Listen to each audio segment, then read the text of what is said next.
बोल रहे हैं सर हमने फ्रॉड भी किया सर। फ्रॉड भी किया, लोगों से भी पैसे लिए, 96 लाख रुपए।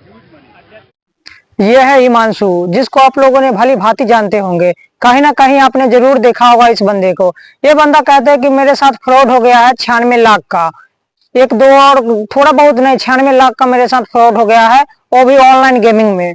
तो ये सरासर झूठ बोल रहा है। ये खुद बंदा, ये खुद एक फ्रॉड है जो कि लोगों को पागल बना रहा है और लोगों को बेवकूफ बना रहा है।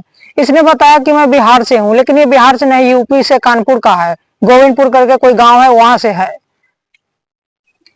ये इसी प्रकार से लोगों को कहानी सुनाता है और लोग भावुक हो जाते हैं। और ये जब भी भाग कर बिहार में गया तो वहां पर लोगों ने इसकी बातें सुनकर और भावुक हो गया और इसको एडमिशन भी करवा दिया स्कूल में। फिर वो वहां से भागकर यूपी में आ गया। ये जो बोलता है ना कि मैं 200 के दोस्त के साथ 96 लाख कर्जा लिया है, जब इसके गांव में जाकर पता किया गया तो पता चला कि ऐसा कोई दोस्त नहीं है। और सारे दोस्त ने बोला कि नहीं, ये इसी प्रकार से झूठ बोलता है, इसी प्रकार से ड्रामा करता है। इसका माँ बाप भी बोला कि उससे मुझे कोई मतलब नहीं है, ऐसा वैसा उसके माँ बाप ने भी बोला। तो आजकल ना यही सिस्टम चल रहा है। आपका एक वीडियो वायरल हुआ और आप सुपरस्टार बन गया, चैनल वाले ने आपको हर जगह बुला बुला कर आपका इंटरव्यू लेगा। इसी प्रकार से बिहार में एक और वायरल हुआ था लड़का, जो कि 2 लाख देकर आईपीएस बन गया था। तो कहते हैं ना कि आपका एक वीडियो वायरल हुआ और आप सुपरस्टार हो गया। इस प्रकार से लोगों ने फेमस होने के लिए अपना अपना एक प्रचार करता है और अपना एक दिमाग लगा रखा है कि इस प्रकार से ना लोगों को पागल बनाता है कि लोग समझ नहीं पाता है और वो फेमस हो जाता है।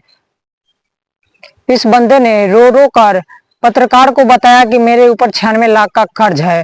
अब यही रोना धोना, हर इंटरव्यू में जाके रोएगा और करोड़ों कमाएगा। लेकिन मुझे यह समझ नहीं आता कि इसके ऊपर 96 लाख का कर्ज कैसे हो गया। आपको इसको देखकर लगता है कि इसके पास 1 लाख भी होगा, और 96 लाख इसके पास आया कहाँ से।